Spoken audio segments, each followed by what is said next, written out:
Hello, everyone, and welcome for this very interesting webinar, another in our series of ongoing briefings and webinars about topics that are relevant to the people we serve and really to the community at large here. We're very fortunate that today we're being joined by at least two folks who work very closely with our with young people. Alonzo Howard from DC Public Schools Office of Equity, Janessa Smith of our Neighbors First Families program, and I believe shortly Lashunda Abrams from the Brooks here.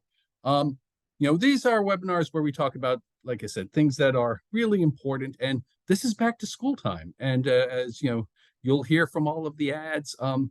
It's a time when a lot of people go to approach with excitement. It's a brand new school year. For some folks, though, there's a lot of need that remains out there. Now, the good news is that we have good friends both on our team here at Friendship Place and in the city who are able to be part of making life better for the young people we serve here. The format, if you've been part of these before, should be familiar. We give our presenters, they take about 10 minutes just to talk about what they've experienced, what they've seen.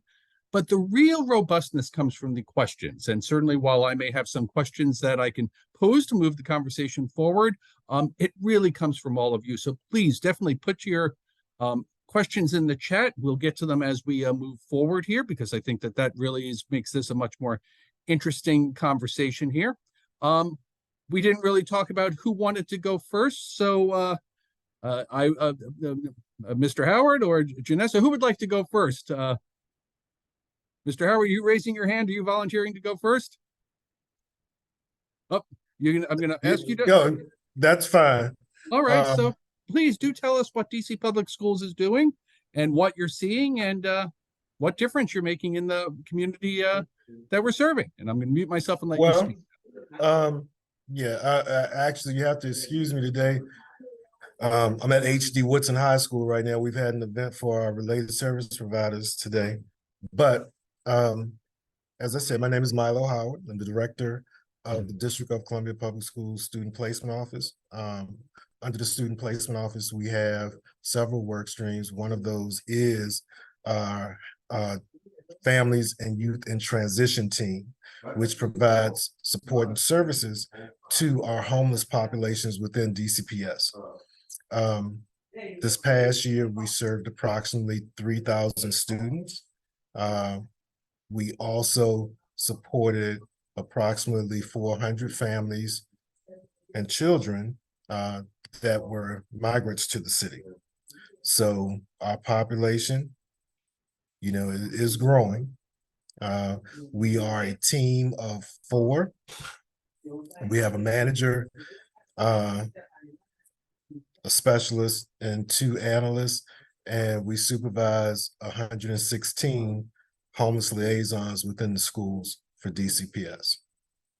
Our goal is to assist families with finding resources and also ensuring that they are sheltered and that there are no barriers to the enrollment and registration of their students.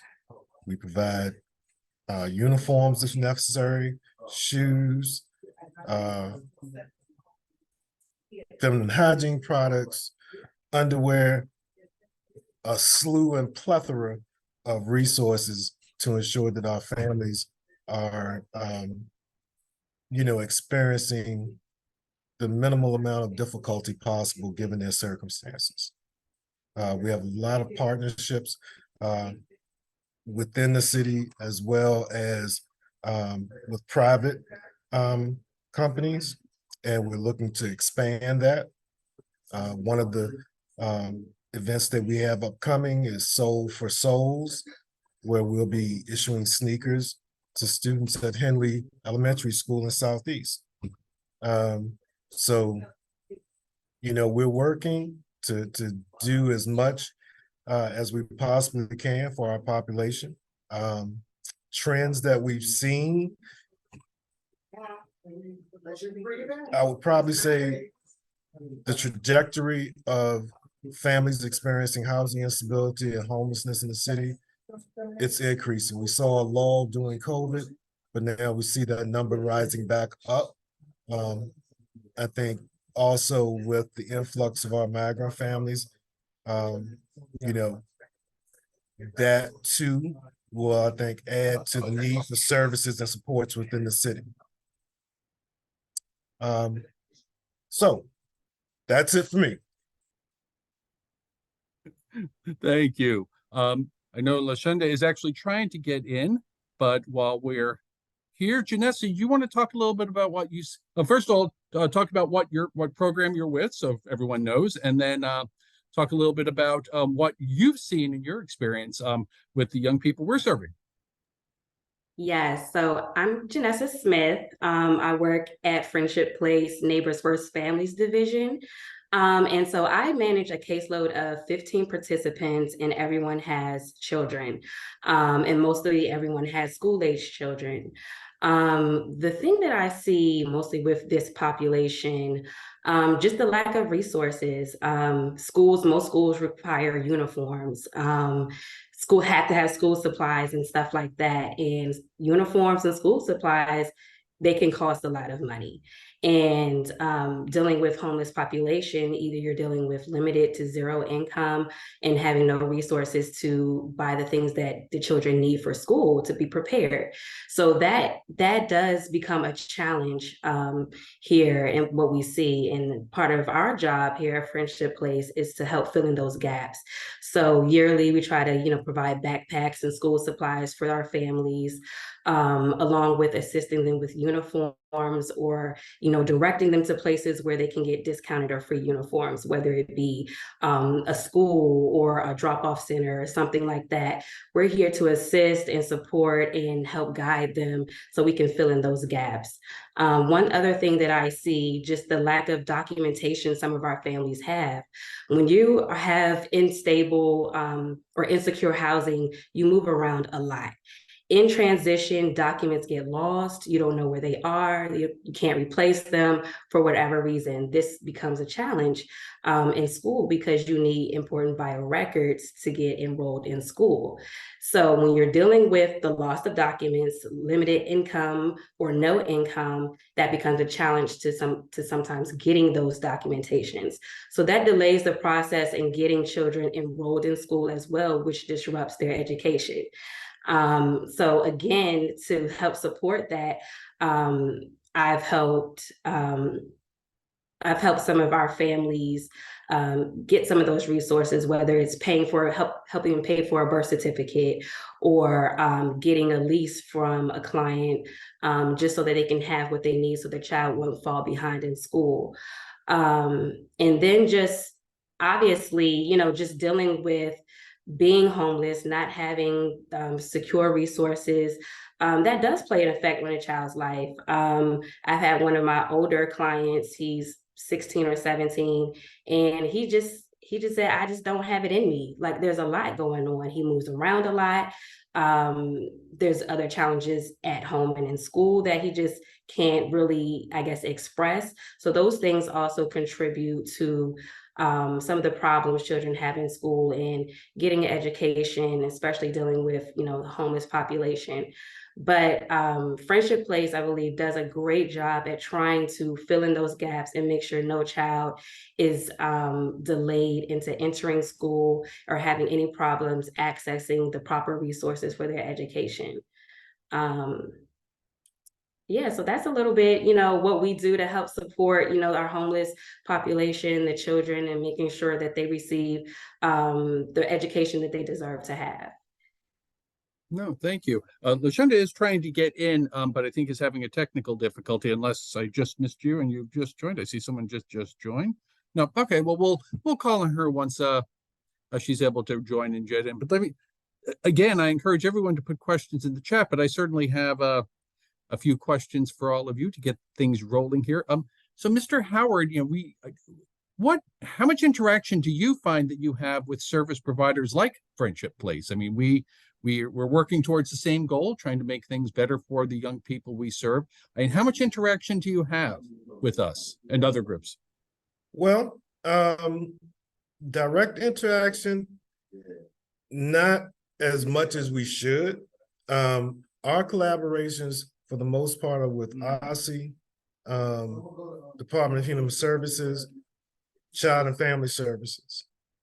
But in terms of Friendship Place, we'd love to have more interaction. Anything that supports, the families and children that we support, what I mean, I'm all for it. Right. Well, and I'll flip the question on the other side. Janessa, what sort of contacts do you have with city offices, and how do they work together with helping to serve the young people we're serving? Well, since I've been in this role for about a year or so, I would say I would have limited contact with, other officials with the school outside of just calling the school and just getting like a representative at the front desk, or, going in those routes, maybe talking to a school social worker. I've done that a few times as well. But outside of that, it's very limited. I don't really have too much connection, and I would love to expand that. Well, it sounds like we've got an opportunity right here to build that bond here. Chandra, you have your hand up before I start asking my follow-up questions. What is this something you wanted to mention? I had a question. Are we taking questions? Sure. One of the things that I would ask while we have representation here at DCPS is, as a provider that is supporting the needs of families, one of the things that our case managers, such as Janessa, are tasked with is trying to help mom or grandmom or whoever's the head of the house support the child in their academic needs. And so for some of those parents, that's a hard reach. We are often working with parents who too did not get what they needed in terms of resources. We're looking at, in terms of education, we're looking at generational poverty, generation homelessness. And so one of the things that we often grapple with is what is realistic in terms of what can we expect from the teachers and the school administrators in supporting the needs of these families. Is there specific training geared toward the unique needs, be it trauma needs and the social needs that this unique population presents with? And again, I ask that because it would help us have a better understanding of how to partner and where we can kind of fill in the gaps, partner with DCPS. Well, yes, ma'am. To answer that, first and foremost, our office, which is, as I said, the student placement office. And under that, we have the Families and Youth and Transition Program. So all of our staff are specifically trained in the needs of students experiencing housing instability, as well as other social and emotional concerns. All right. And we also can assist with a variety of school-related issues. Typically, you just bring them forward, or the school will contact us, and we will support or guide them in whatever direction is necessary. Also, with our homeless liaisons, each DCPS school site has an assigned homeless liaison. I would say out of the 116, about 90% of them are clinically trained because they are the school mental health specialist or social worker. So they are very in tune to the needs of students experiencing homelessness and housing instability, as well as the issues that, coincide with that. Thank you. Thank you.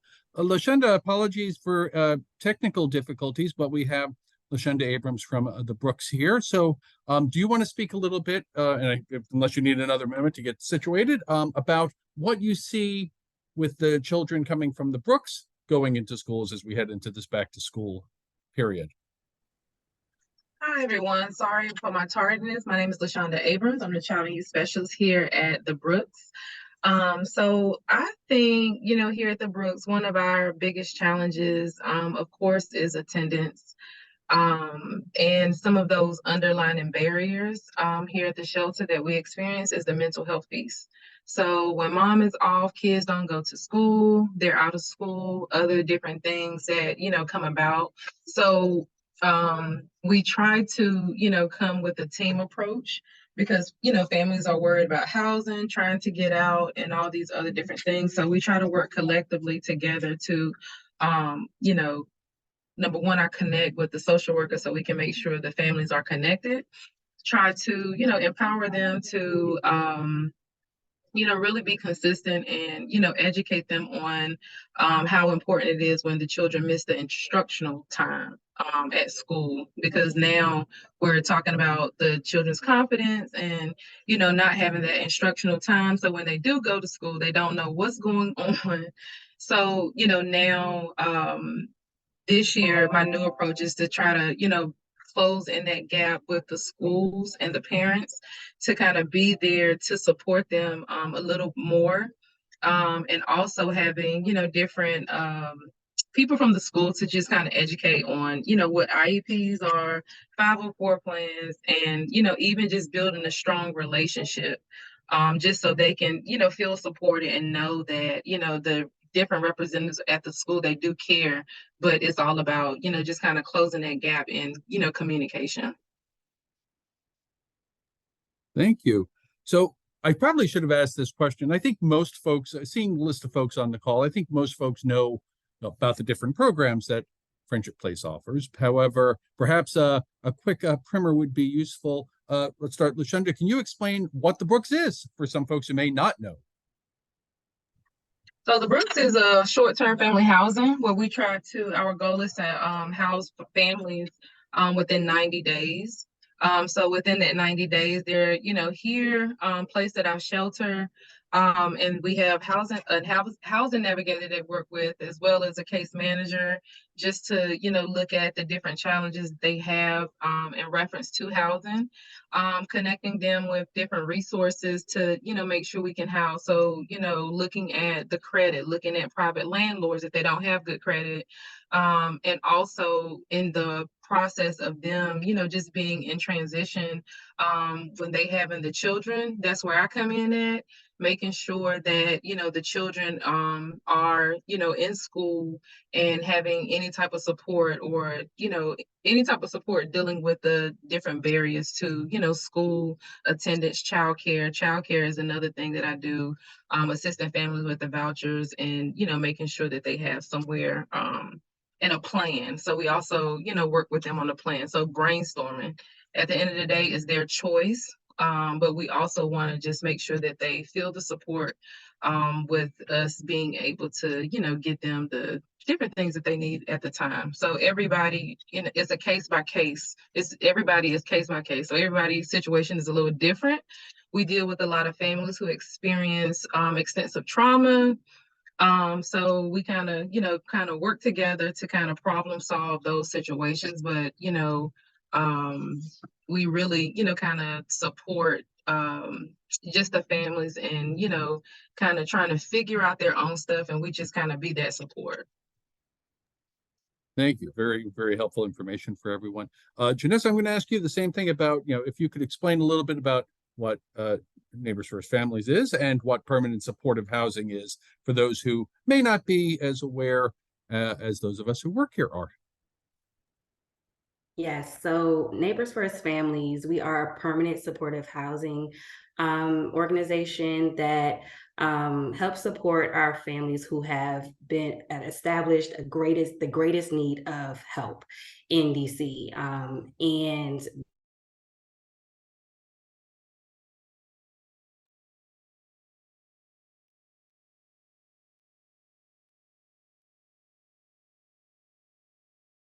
making sure that they have and are connected with outside resources, whether it's therapists, core service workers, anybody else that helps keep the family stable and ultimately keeps their housing stable. Because if you're stable in your mind, that also contributes to stability in housing and everything else. So we help support with that. It's kind of hard to kind of put into place because we kind of hit a number of different things, but we kind of play a number of different roles. But ultimately, it's to make sure that we are helping our clients maintain their housing by making sure that they're paying their bills if they have rent portions, if they have utility portions. And if they need assistance with that, we make sure that they are given the assistance that they need through different DC resources so that they can avoid any type of service disruption. again, contributing to their housing stability. So we do that. We also work very closely with CFSA, which is Child and Family Services here in DC, just in case there are, incidents that, involve the children where there may be harm or whatever. We just ensure that, the situation is safe. We collaborate with those social workers there at CFSA as well, and just kind of keep a running log of engagement and connection with them just to maintain, safety and stability. So yeah, that's a little bit about, what Friendship Place and Neighbors First Families does. No, thank you. I think that's very helpful for everyone in the audience here. Alan, I see you have your hand up. Yeah, thank you, Chris. Janessa and Lashunda, I heard you mention childcare. One of the biggest hurdles for parents trying to move forward is not being able to afford childcare so they can go to school or learn a new trade or something like that. What programs are out there, not just at Friendship Place, but citywide, that can help parents with that? Thank you. I know DC, like if you go on DC's government's website, they do have a voucher assistance program for eligible families. So if there is a family that is in need of childcare, they may be able to submit an application, and based off of certain requirements, they may be able to qualify for a voucher for their child for either like free or reduced fee childcare. That's one place that I do know. Other than that, I usually just do a Google search to see what kind of free programs are also in the area. Thank you. I should ask, Janessa and Lashunda, if you want to speak a little bit to what sort of age ranges do we see in both of your programs? How old are the children generally? So we have at the Brooks, we have a range from newborn all the way up until 12th grade. And while I have the floor, I'm gonna go ahead and address some of the questions in the box that was geared towards me. So someone asked if the Brooks stay in touch with the families, if we continue to assist them. So for case management, yes, they do the 30 and 60-day contact just to kind of follow up to see how things are going. For me, I just basically connect with them, making sure that the school is the parent is able to get the children to and from school if they moved out of boundary where the school is at. So I just make sure I close in that gap with the enrollment specialist or the social worker at the school, letting them know like, hey, this family exited on this day. So they can kind of keep a close eye out on the parents, just in case they're not coming to school or something like that. But if there's anything else that the family need or need to follow up, I'll connect them to the right resource if I'm not able to follow up. But from the age range, and I know I'm probably jumping, but while I'm on the call, I don't know who can, kind of help or speak to this. But I know we also have one of our biggest challenges as well is children with autism. I know we have early stages and Strong Start, but when that child is over the age of like 5, that is one of the biggest. So I'm reaching out to different organizations and trying to connect them with, their insurance. And it's just the process seemed really, really long, but I found that a lot of those different things kind of fall through the cracks, because we definitely would need like a strong resource for those older children who, have autism. Thank you. And Janessa, in your program, what generally are the age ranges of the young people? Yeah, so our age ranges are pretty much the same, newborn to 12th grade. But I mean, we have children on our caseload that are older than 18 as well, but are still on their parent or whoever, their guardian's voucher. So yeah, we have a wide range of age groups. Thank you. We mentioned this, Lashunda, you mentioned to go young people with autism. So, Mr. Howard, I mean, what does the city see in terms of that interconnectedness between those who are both struggling with housing instability and also dealing with learning disabilities such as autism and such. I mean, what's that look like citywide, and what does the city offer in the way of assistance on that? In terms of supporting students with autism, I mean, from DCPS's perspective, obviously we have the Department of Specialized Instruction, which supports those students in schools in terms of assessment, related service provision, development of IEPs, et cetera. There is also an opportunity there to connect with other, services and supports within the city as well. So that starts with, the homeless liaison at the school, and then of course the specialized instruction liaison. Great, no, thank you. What what we're Question, I'm sorry. Oh, go on, Lashunda, you go ahead. Is there anything, because I know we have a lot of different like summer camps and stuff like that, but is there anything for children with autism like during the summer months that the district the district have available? Well, I mean, in terms of from the public schools, we have extended year, which is a service provided to those students who are identified as special needs, not just those with autism, but all students identified with special needs, if an extension of their learning is deemed to be necessary. Now, in terms of other programs, that's something that I can research for you with the Department of Specialized Instruction to see if there are any partners and what programs they have going on. Thank you. I did put my information in the chat, so feel free to send me an email or contact me by phone, and I can follow up on those things for you. So one other question I wanted to follow up with you, Mr. Howard, and then I'll go to Al, and then I'll go to the questions in the chat. What role does the school social worker play in connecting and providing services to children that we serve, those who are struggling with housing, whose families are struggling with housing instability? How engaged are the school social workers, I guess is my question. They're very engaged. Okay. As I said, from the very beginning, when those families walk through our doors, as I said, each school is assigned a homeless liaison. Probably, as I said, 90% of our liaisons are the social workers or one of the social workers within those buildings. Mm-hmm. So in terms of assessing their needs, determining what resources are available there versus what has to be obtained outside of the building, they're very involved in doing that, assessing whether there's any clinical concerns that need to be addressed. So, the involvement is very high. It sounds like such hard work that the social workers must have. I can't imagine. Well, yeah. That's actually one of the reasons that I'm here at Woodson today, is that we're actually, doing pre-service week for our school psychologists and school-based clinicians, our social workers. So yeah, we applaud them.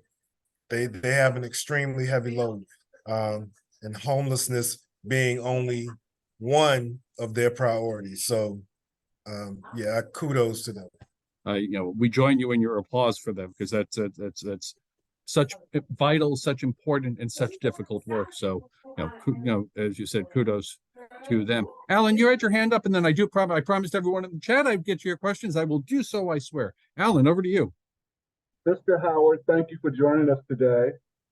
My question is relating to the parents of the children you want to serve. How strong is the outreach to the parents?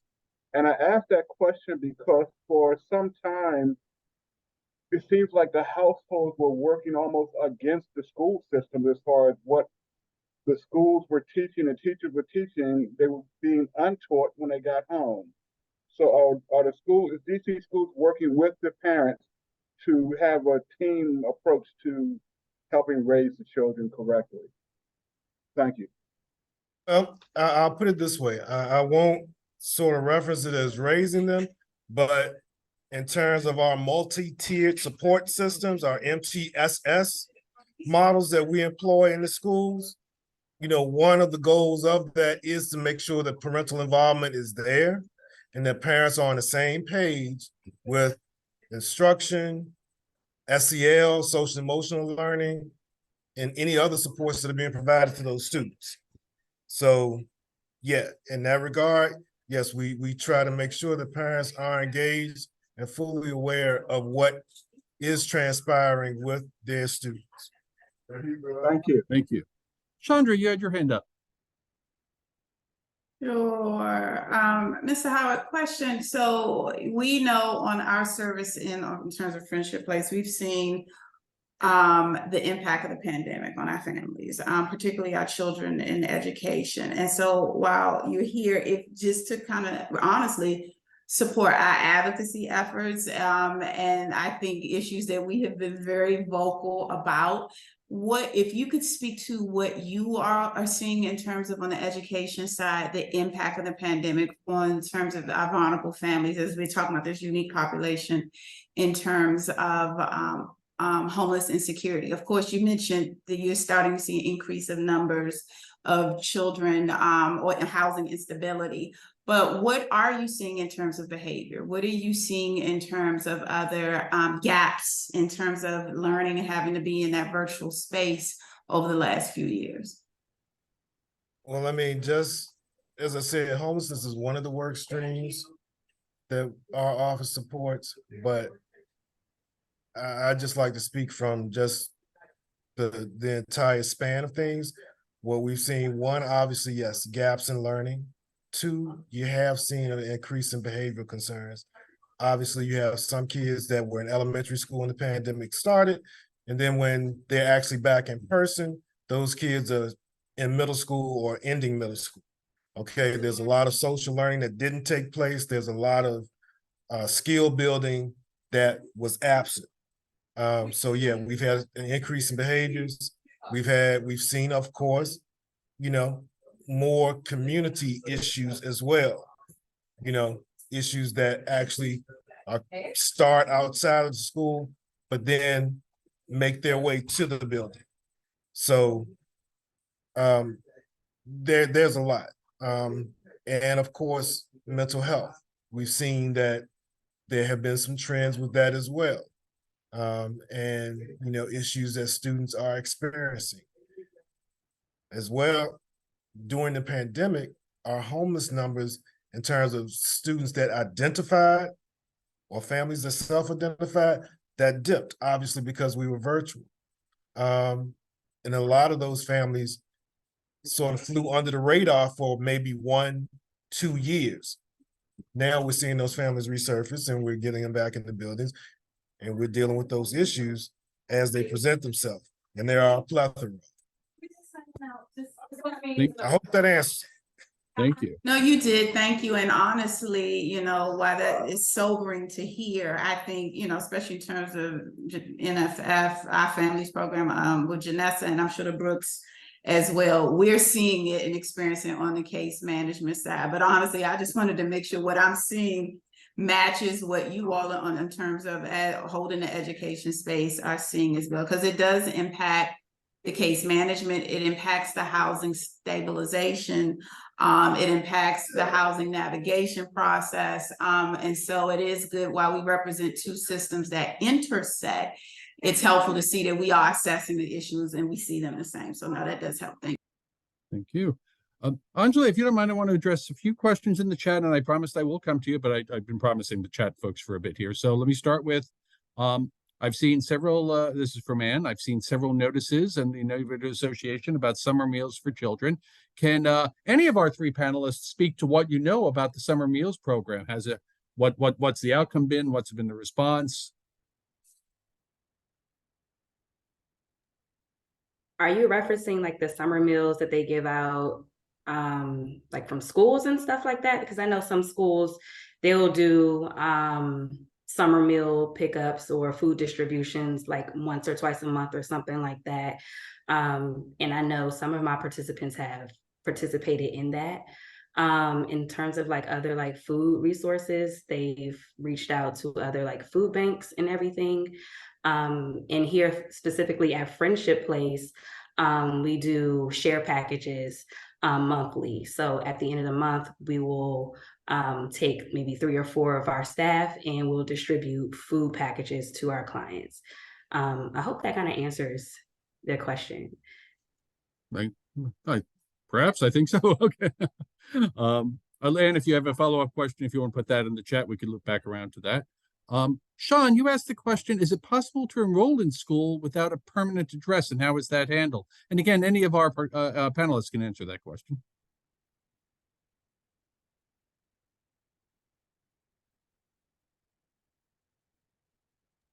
I would say, in my experience, when there is a situation like that, say if our family was in the housing navigation process and they had to move from that exact location into like a shelter, obviously that's not their permanent place of residence. Usually we'll write a letter on behalf of our clients stating that they're within their homeless program and that this was their last known address, or this is the address that they're staying at the moment, just to kind of vouch for them. Some people have gone to DHS to just get proof of residency somehow. And I don't know, different programs handle it differently, but that's usually what I do here at Friendship Place. Just try to figure out how or what we can use to represent their place of residency. Thank you. Thank you. Yeah, our process is similar. I know we have a template for the residency letter that we do provide for families to make sure they are registered. And then if they are moving and they do not have a school, and I have to enroll them in the area where they're going to live, a lot of times the school kind of work with me just to see the lease or the address or some type of documentation stating that this client was approved for this housing and they will be moving here this date. But it's I do receive a lot of support from the social workers and the homeless liaisons in reference to that. Thank you. Next in the chat, Althea from Friendship Place was asking about assistance with the uniform. And Althea, I hope you see in the chat, Milo has placed his email address and contact information, so you can follow up there. Tashmia from our board, can we speak about our collaboration with McKinney-Vento liaisons? I don't know who might know anything about that, so can anyone from our side speak? Hi, yep, hi, thank you for acknowledging that question. I think Mr. Howard addressed it earlier. Okay. And so that was super helpful about how the each of the liaisons are assigned to students within the schools. Fantastic. Great. Thank you. I have a question. So with the McKinney-Vento, because I know that's, that's something that's in place to like support the family. Is there because I know also here, and I forgot to mention this at the Brooks, that I'm also over the events planning. So a lot of the events planning, we do like the budgeting, the housing workshops, and just different things around, like different events around like the children and resources. But I wanted to know if there's a way to have someone come out to speak about the McKinney-Vento and what that is to families. In terms of the McKinney-Vento grant itself and how, or the law? Yeah, just the law, just to explain to the families, like, just what that is about it, just so they'll know. Not a problem. If you email me, I'll be more than happy to have one of our staff do just that. They're well versed in the McKinney-Vento grant and its administration and the law itself surrounding housing instability, specifically here in the District of Columbia. Thank you. Thank you. No problem. Anne mentions in the chat, and I want to echo and amplify her gratitude. Our congregational partners and our current congregational chair, Susan, is on the call here today. They all have helped contribute backpacks over the years, and this has been such a critical part of the work of getting kids ready for school. And as Anne points out, this year it was almost 400 backpacks. So many thanks to all of our congregational partners and friends for making the school year start just that much easier for people. So kudos and thank you.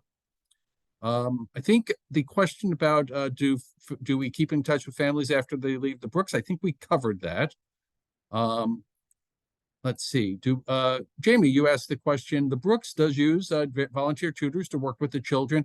Do we have a similar connection with in family Neighbors First families? Is there a need for tutoring opportunities?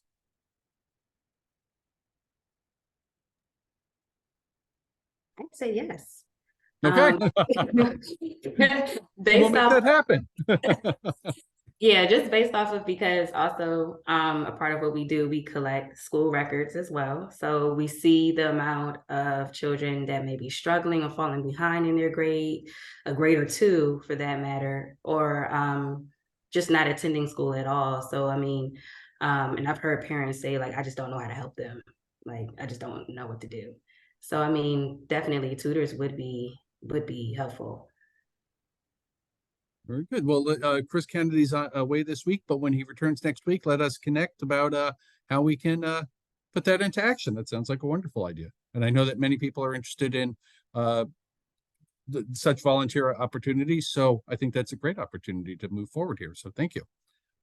David, you make a note that we have students with autism in the Washington Urban Debate League's programs included this summer. That sounds very interesting. So thank you. Ruth, you mentioned that students from the Brooks go to Eaton, Deal, and Jackson Reed. Do these schools provide autism services to Brooks students? Lashunda, I'm not sure if you can answer that question. I'm sorry, I was reading in the chat again. What was that question? What connection do you have with Eaton, Deal, and Jackson Reed in terms of connecting students with needing autism services with those schools' services? Sorry. So for Eaton Elementary, I have a really, really close relationship. I think I talk to Miss Eaton probably like every week. She's really, really good, very thorough, and she definitely refers me to different resources. So and she also connects me when she don't know, she'll connect me to the social worker.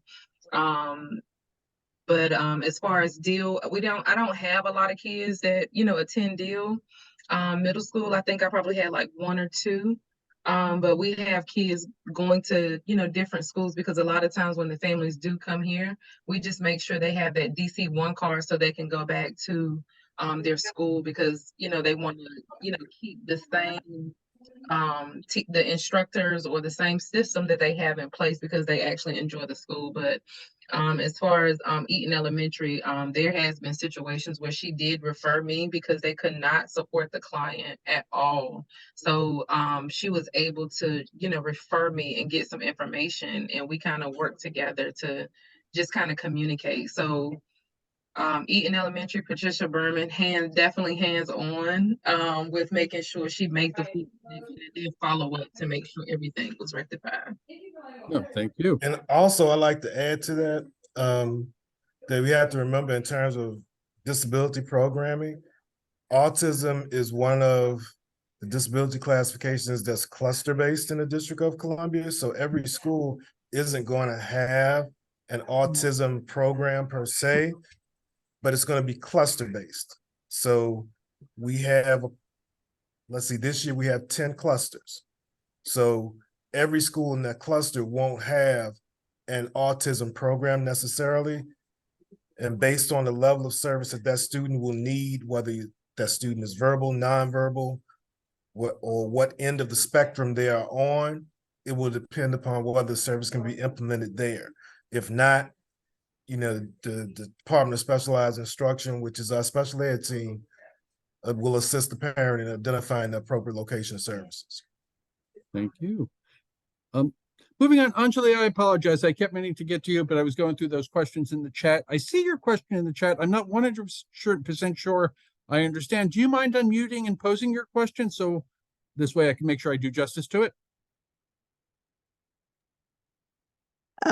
My main question was quite simply, there's also an organization that works in the DC area called Everyone Home DC. And it seems to work on kind of a similar basis of trying to provide shelter for the homeless. And I know about that because it's one of the places approved in the Community Connections campaign of my ex-workplace. So you can actually support it and have your grants doubled because it's a sort of known charity. I wonder how your work connects with these kinds of organizations and what the overlap might be and so on. And then I had another very little question, but let's wait on that. Okay. So I'm personally not terribly well informed to answer that question. I wonder if anyone, either from our panel or anyone else from the Friendship Place team, might be able to answer that a little better than I might be able to.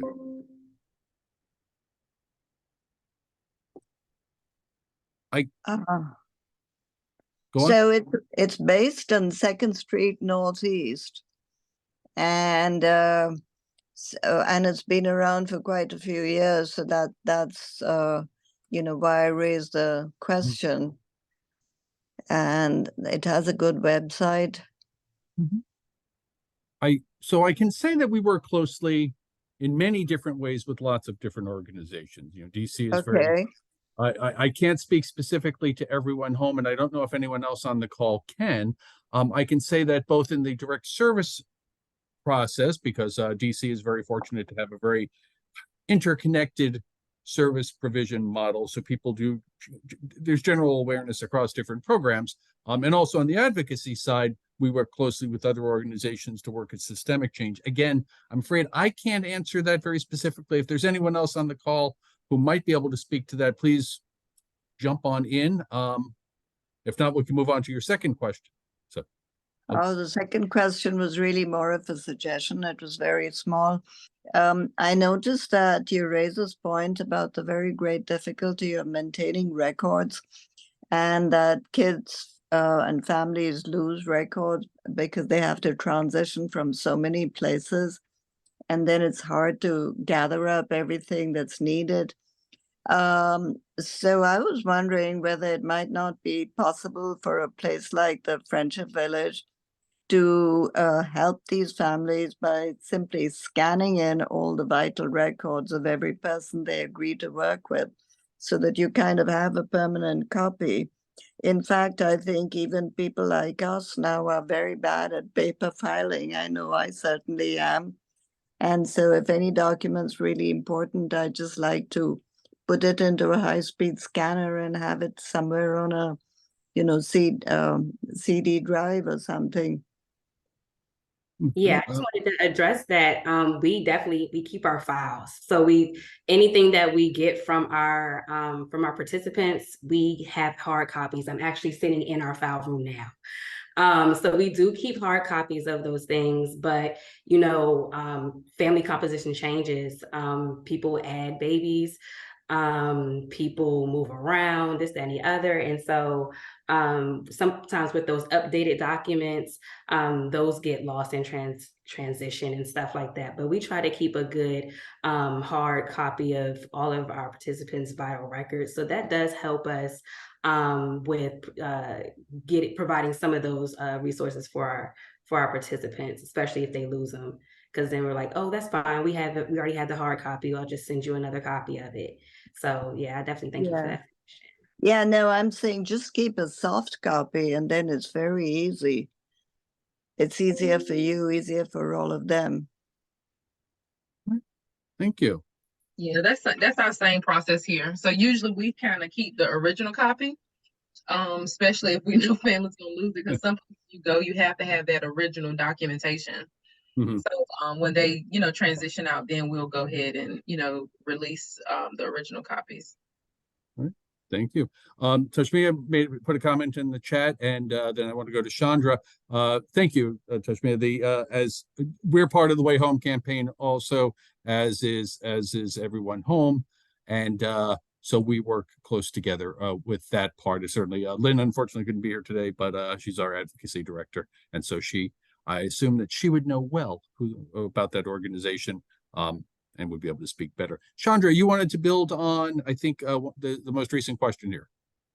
Sure, with the files. And so I think one of the documents in many instances, when a family is referred to us or engages the organization for services, they don't come with the documentation. So before we can file and scan and store, we are trying to work with the family and navigate in collecting that information. A lot of our families they don't have birth certificates. They don't have, and it can be a process. I think, we would assume, oh, you just need a Social Security, or it can be a process, and not necessarily a process for the system. We know the agencies to engage. I think what I want to make sure we understand is, to support the children, you're supporting the family, you're supporting that head of the household, and the head of the household often present with needs that can be barriers to actually supporting the individual needs of the children. And so if the caretaker is managing some type of instability as it relates to behavioral health or physical health or all of the above, or some other crisis in addition to housing insecurity, it can be very challenging for the case manager, because remember, we're partnering with the parent or the caregiver. We don't get to come in, we're not that agency with, CFSA. How they operate is a little different, because they're mandated on a different side as it relates to safety. And so they try to partner, but when you can't partner, they have the autonomy to go around parents and do things, or caregivers. We don't have that. We don't have that mandate as in the system. And so our goal to get anything we need for the children in their individual needs, that rapport and that collaboration has to be intact as much as possible with the caregiver. And so something as small, that may seem so small and significant as a birth certificate or getting the birth certificate, can be a daunting challenge if you are unable to successfully partner with the caregiver due to various barriers. Parents have autonomy. Parents have agency over their children. We don't have rights as caregiver, as an organization. Now, we're mandated to report certain things as it relates to education and neglect and things of that sort. But that's not the avenue we go in trying to navigate. The goal is to build that critical needed rapport and alliance with the family, particularly the caregiver. And so when that is not able to, when we're not able to do that, do a variety of barriers, you would be surprised how much that impacts the small things, or things that we interpret as small as, what's the teacher's name? What school does the child go to? What's going on with it? Have you been to the IEP? Critical information that's viable to support the educational needs of the child. But when that relationship and rapport is not there between the case manager and the head of the household or other caretakers, it can be very detrimental. And so I just wanted to make sure we understand, when we're centering the needs of children, if you're talking about the educational needs of children, you have to talk about the needs of the caretaker. You can't meet the needs of the children without the needs of the caretaker, unless, now again, there are some instances where we have to, due to safety and things like that, go around that. But again, that's the last resort, not the first resort. Thank you. And I think that's such an important way of looking at it. It's a unit, it's a family unit, and you really do have to serve the whole unit there. We are coming up on 1 o'clock. This has been such a great, robust conversation. I'm glad we got to the end of the questions in the chat. Just perfect timing here. But I do want to give one last opportunity for each of our panelists to say and any closing thoughts, any closing words. So whoever would like to go first. I would just like to say I'm thankful for this opportunity to speak and to hear from other people. And I look forward to the collaborations and the partnerships that we build through this conversation. Thank you. Milo or Lashunda, there you go. Yeah, same here. I just wanted to say thank you. It was very informative. And also it was helpful. But I definitely would like to connect with you, Janessa, just to talk about what we're doing over here at Friendship Place, and we can close in the gap, brainstorm, and even, collaborating to do some events together. Just to kind of build on, what we already have and support each other, because we definitely always could use support. Thank you. And Milo, do you have any closing comments? Do we lose you? We may have lost him. Okay. Well, in that case, we will wrap here. Let me just double check. I want to make sure. Yep, he may have had to drop off. I know he was in the school taking care of things. Thank you to all of our panelists for being a part of this, Janessa, Lashunda, Milo in absentia, for being here. This was very informative. I hope everyone got a lot out of this. And like I said, we record this, so we'll post this on our YouTube channel.